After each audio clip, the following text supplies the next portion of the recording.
ಮಾಡೋದು ಹೆಂಗೆ ಅಂತ ಕಾಂಗ್ರೆಸ್ ಅವರು ಕಲ್ತು ಬಿಟ್ಟಿದ್ದಾರೆ. ಕಸದಿಂದ ಕಾಸು ಹೊಡೆಯುವಂತ ಒಂದು ಸಂಚಿತು ಬೆಂಗಳೂರಿನ ಕಾಂಗ್ರೆಸ್ ಹೈಕಮಾಂಡ್ಗೆ ಈ ಗಾರ್ಬೇಜ್ ಒಂಥರ ಲಗೇಜು, ಬೆಂಗಳೂರು ಜನತೆಗೆ ಡ್ಯಾಮೇಜ್. ಕಾಂಗ್ರೆಸ್ ಹೈಕಮಾಂಡ್ಗೆ ಇದು ಲಗೇಜ್, ಬೆಂಗಳೂರು ಜನತೆಗೆ ಇದು ಡ್ಯಾಮೇಜ್.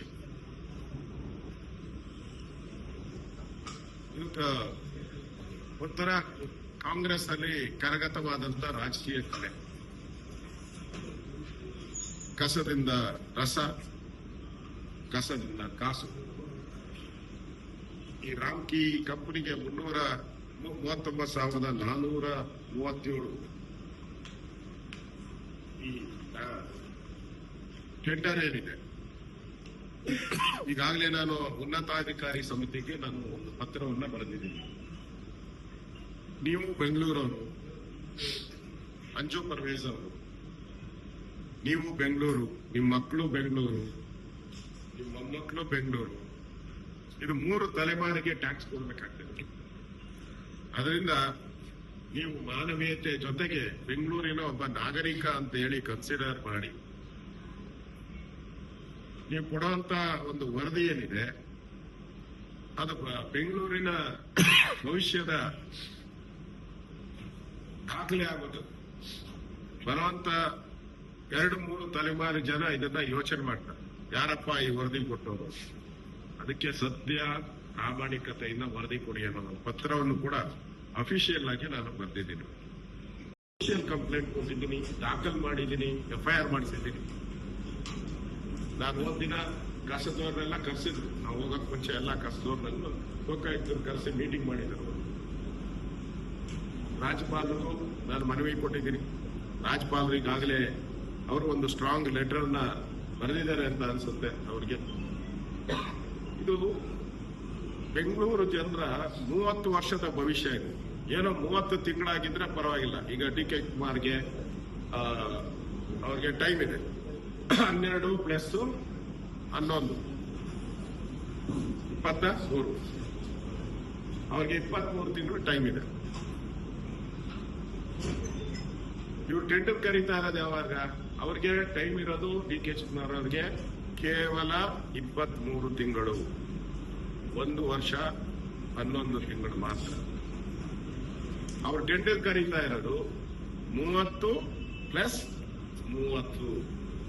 ಯಾವುದೋ ಒಂದು ಪತ್ರಿಕೆಯಲ್ಲಿ ಬರೆದಿತ್ತು 30 + 5 ಅಂತ. ಅಲ್ಲ, 30 + 30, 60 ವರ್ಷ. ಅಂದ್ರೆ ಎಷ್ಟು ಜನರೇಷನ್ ಆಗುತ್ತೆ? 3 ಜನರೇಷನ್. ಈಗ ಯಾವುದೋ ಜನರೇಷನ್ ಇದೆಯಲ್ಲಪ್ಪ, ಸ್ಟ್ರೈಕ್ ಆಗ್ತಾ ಇದೆಯಲ್ಲ, ಜಲ್ಸಿ, ಆಮೇಲೆ ಜನ್ಸಿ, ನೆಕ್ಸ್ಟ್ ಆಲ್ಫಾ, ನೆಕ್ಸ್ಟ್ ಬೀಟಾ. ಈ 3 ಜನರೇಷನ್ ಈ ಕಸದ ಲಾಭಿಯನ್ನ ನೋಡ್ಬೇಕಾಗುತ್ತೆ. ಮಾಡ್ತೀನಿ ಅಂತ ಹೊರಡ್ರಿ, 3 ವರ್ಷ ಆಯ್ತು ನೀವು ಬ್ಯಾನ್ ಬೆಂಗಳೂರು ಅಂತ ಹೇಳಿ. 3 ಪೈಸದ ಕೆಲಸ ಮಾಡಿಲ್ಲ ಬೆಂಗಳೂರಲ್ಲಿ. ಕಸದ ರಾಶಿ ರೋಡಲ್ಲಿ ಬಿದ್ದಿದೆ. ಎಲ್ಲ ಪತ್ರಿಕೆಯಲ್ಲಿ ಎಲೆಕ್ಟ್ರಾನಿಕ್ ಮೀಡಿಯಾ ತೋರಿಸಿ ಸಾವ್ದಾಬಿಟ್ಟಿದೆ. ಪತ್ರಿಕೆಗಳೆಲ್ಲ ಇನ್ ಬರೆಯಲ್ಲ ಅಂತ ತೀರ್ಮಾನ ಮಾಡ್ಬಿಟ್ಟಿದೆ.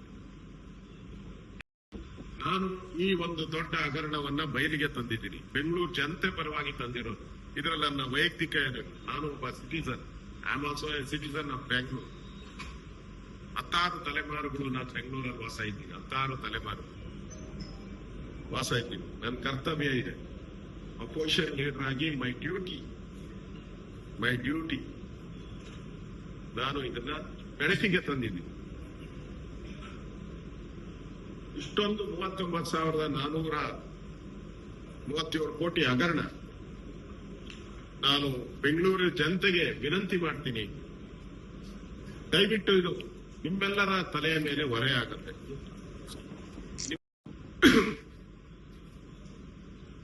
ಅದಕ್ಕೆ ನಾನು ತಮ್ಮಲ್ಲಿ ಕೈ ಮುಗಿದು ವಿನಂತಿ ಮಾಡ್ತೀನಿ ಬೆಂಗಳೂರು ಜನತೆಗೆ, ದಯವಿಟ್ಟು ಪತ್ರ ಚಳವಳಿಯನ್ನ ಮಾಡಿ. ಯಾವ ರೀತಿ ನಾವು ಸ್ಟೀಲ್ ಫ್ಲೇವರ್ಗೆ ಹೋರಾಟ ಆಗಿತ್ತು, ಅದೇ ರೀತಿ ಎಲ್ಲಾ ಸಂಘ ಸಂಸ್ಥೆಗಳು, ಎಲ್ಲಾ ರೆಸಿಡೆಂಟ್ ಅಸೋಸಿಯೇಷನ್, ಎಲ್ಲಾ ಫ್ಲಾಟ್ ಅಸೋಸಿಯೇಷನ್ಸ್ ಈ ತೆರಿಗೆಯನ್ನ ನೀವು ಕಟ್ಟಕ್ ಸಾಧ್ಯನೇ ಇಲ್ಲ. ಕಸದ್ ಒಂದ್ಸರಿ ಗವರ್ಮೆಂಟ್ ಆದೇಶ ಆದ್ಮೇಲೆ ನಿಮ್ಗೆ ಕಷ್ಟ ಆಗುತ್ತೆ. ಈಗ ಅವಕಾಶ ಇದೆ. ದಯವಿಟ್ಟು ಎಲ್ಲರೂ ಪತ್ರ ಚಳವಳಿಯನ್ನ ರಾಜ್ಯಪಾಲರಿಗೆ, ಮುಖ್ಯಮಂತ್ರಿಗಳಿಗೆ, ರಾಷ್ಟ್ರಪತಿಗಳಿಗೆ ದಯವಿಟ್ಟು ಪತ್ರಗಳನ್ನ ಬರೀರಿ. ಇಲ್ಲ ಅಂತ ಹೇಳಿದ್ರೆ ತಲೆ ಮೇಲೆ ದೊಡ್ಡ ತೆರಿಗೆಯ ಕಸದ ರೋಡಲ್ಲಿ ಬಿದ್ದಿರೋ ಕಸ ಎಲ್ಲ ನಮ್ಮ ತಲೆ ಮೇಲೆ ತೆರಿಗೆಯ ಭಾರವಾಗಿ ಬರುವಂತ ವ್ಯವಸ್ಥೆಯನ್ನು ನಾನು ಕಾಡ್ತಾ ಇದ್ದೀನಿ. ಟೆಂಡರ್ ನನ್ನ ಲೈಫಲ್ಲಿ ಯಾವತ್ತೂ ಕಸದ ಟೆಂಡರ್ ನನ್ನ ಲೈಫಲ್ಲಿ ಕರೆದೇ ಇಲ್ಲ. ನಾನು ಪುಣ್ಯ, ನನಗೆ ಅದೊಂದು ಪುಣ್ಯ ಇದೆ ನನ್ಗೆ. ನಾನು ಯಾವತ್ತೂ ಕಸದ ಟೆಂಡರ್ ಕರೆದೋನೇ ಅಲ್ಲ. ಕಸದ ಟೆಂಡರ್ ಕರೆದಿರೋರು ನೀವು. 39,000 ಕೋಟಿ ಬೆಂಗಳೂರು ಜನಗಳ ಮೇಲೆ ಹೊರೆ ಹಾಕಿ ಆ ಮಾಫಿಯಾಗೆ ಸಿಕ್ಕಾಕೊಂಡಿರೋರು ನೀವು.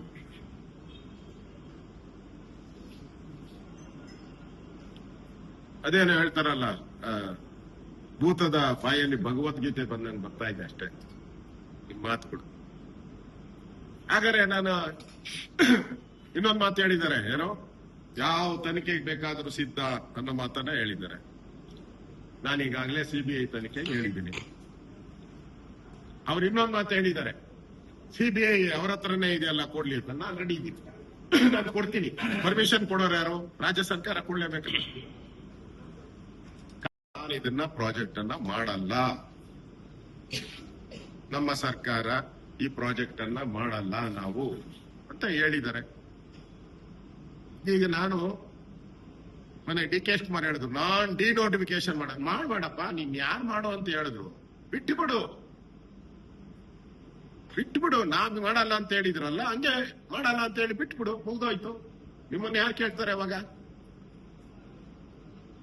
ಕುಮಾರಸ್ವಾಮಿ ಪ್ರಾಜೆಕ್ಟ್ ನ ಮುಂದುವರಿಸ್ತಾರಂತೆ ಇವರು. ಹಾಗಾದ್ರೆ ಕುಮಾರಸ್ವಾಮಿ ಅಜೆಂಡಾ ಏನಿದೆ ಅದನ್ನೆಲ್ಲ ನಿಮ್ ಕಾಂಗ್ರೆಸ್ ಪಾರ್ಟಿ ಮುಂದುವರಿಸ್ತೈತೆ ಅಂತ ಅರ್ಥನ? ಬೊಗಣೆ ಬಿಡೋದಕ್ಕೂ ಒಂದು ಅರ್ಥ ಇದೆ. ಅದರಿಂದ ಇದು ದೊಡ್ಡ ಹೋರಾಟ ನಡೀತಾ ಇದೆ. ಇದು ನೀವು ಹೇಳಿದ್ರಿ ಇವತ್ತು, ನಮ್ಮ ತೆರಿಗೆ ನಮ್ಮ ಹಕ್ಕು. ಇದು ಸಿದ್ದರಾಮಯ್ಯನವ್ರೇನ್ ಪಂಚೆ ಎತ್ತಿ ಕಟ್ಕೊಂಡು ಡೆಲ್ಲಿವರೆಗೂ ಹೋಗಿದ್ದೆ ಡಿ ಕೆ ಶಿವಕುಮಾರ್ ಅವ್ರ ಹಿಂದೆ. ಅವಾಗ ಇಡೀ ಕ್ಯಾಬಿನೆಟ್ ಎಲ್ಲ ಕರ್ಕೊಂಡು ನಮ್ಮ ತೆರಿಗೆ ನಮ್ಮ ಹಕ್ಕಂತೆ. ಇವ್ರೊಬ್ಬರಿಗೆ ಗೊತ್ತಿರೋದು ಆ ಡೈಲಾಗು. ಈಗ ರೈತರು ಹೇಳ್ತಾರೆ ನಮ್ಮ ಭೂಮಿ ನಮ್ಮ ಹಕ್ಕು ಅಂತ ಹೇಳಿದ್ರೆ, ಹೇಳಪ್ಪ ಈಗ ಉತ್ತರ. ನಮ್ಮ ತೆರಿಗೆ ನಮ್ಮ ಹಕ್ಕು, ಕರೆಕ್ಟ್, ಒಪ್ಕೊಂತೀನ, ಕರೆಕ್ಟ್ ಆಗಿ ಹೇಳ್ತಾ ಇದ್ದೀರ. ರೈತರು ಹೇಳ್ತಾ ಇದ್ದಾರೆ ನಮ್ಮ ಭೂಮಿ ನಮ್ಮ ಹಕ್ಕು ಅಂತ ಹೇಳ್ತಾವ್ರೆ. ಆ ಉತ್ತರ ಕೊಡಿ ಇವಾಗ. ಡಿ ಕೆ ಶಿವಕುಮಾರ್ ಅವರು ಮುಖ್ಯಮಂತ್ರಿ ಆಗಿರೋದ್ರಿಂದ ವೈಯಕ್ತಿಕವಾಗಿ ನನಗೇನು ಲಾಸು ಇಲ್ಲ, ಗೇನು ಇಲ್ಲ. ಡಿ ಕೆ ಶಿವಕುಮಾರ್ ಮುಖ್ಯಮಂತ್ರಿ ಪದವಿಯಿಂದ ಇಳಿದ್ರೆ ನನಗೇನು ಗೇನು ಇಲ್ಲ, ಲಾಸ್ ಇಲ್ಲ. ಅವ್ರು ಕಾಂಗ್ರೆಸ್ ಪಾರ್ಟಿಯಲ್ಲಿದ್ದಾರೆ. ಅವ್ರು ಇಳಿಯೋದ್ರಿಂದ ನಾನು ಕಾಂಗ್ರೆಸ್ ಅಲ್ಲಿ ಮುಖ್ಯಮಂತ್ರಿ ನನ್ನ ಜನ್ಮ ಹೋದರೂ ಕಾಂಗ್ರೆಸ್ ಹೋಗಲ್ಲ ನಾನು. ಅದರಿಂದ ಪ್ರಶ್ನೆ ಉದ್ಭವ ಆಗಲ್ಲ. ಅವು ಡಿ ಕೆ ಶಿವಕುಮಾರ್, ಸಿದ್ದರಾಮಯ್ಯ ಇದ್ರು, ಹಿಂದೆ ಎಸ್.ಎಂ. ಕೃಷ್ಣ ಅವರಿದ್ರು, ಕುಮಾರಸ್ವಾಮಿ ಇದ್ರು. ಇದು ಜಾತಿ ಪ್ರಶ್ನೆ ಅಲ್ಲ. ಇದು ಅವ್ರ ಪಾರ್ಟಿಗೆ ಅವ್ರು ಯಾರು ಬೇಕಾದ್ರೂ ಮಾಡ್ಕೊಳ್ತಾರೆ. ನಮ್ಗೇನಾಗಬೇಕಾಗಿದೆ? ಅವ್ರು ಇಳಿಯೋದು ಬೇಕಾದ್ರಿಂದ ನನಗೆ ವೈಯಕ್ತಿಕವಾಗಿ ನನಗೇನಾಗುತ್ತೆ? ನಥಿಂಗ್. ನನಗೇನಿರೋದು ಅದರಿಂದ ಒಂದು ನ್ಯಾಯ ಪೈಸೆ ಬೆನಿಫಿಟ್ ಇಲ್ಲ, ಲಾಸು ಇಲ್ಲ. ಅದು ಅವ್ರ ಪಾರ್ಟಿ ಡಿಸಿಷನ್, ಅವ್ರ ವೈಯಕ್ತಿಕ.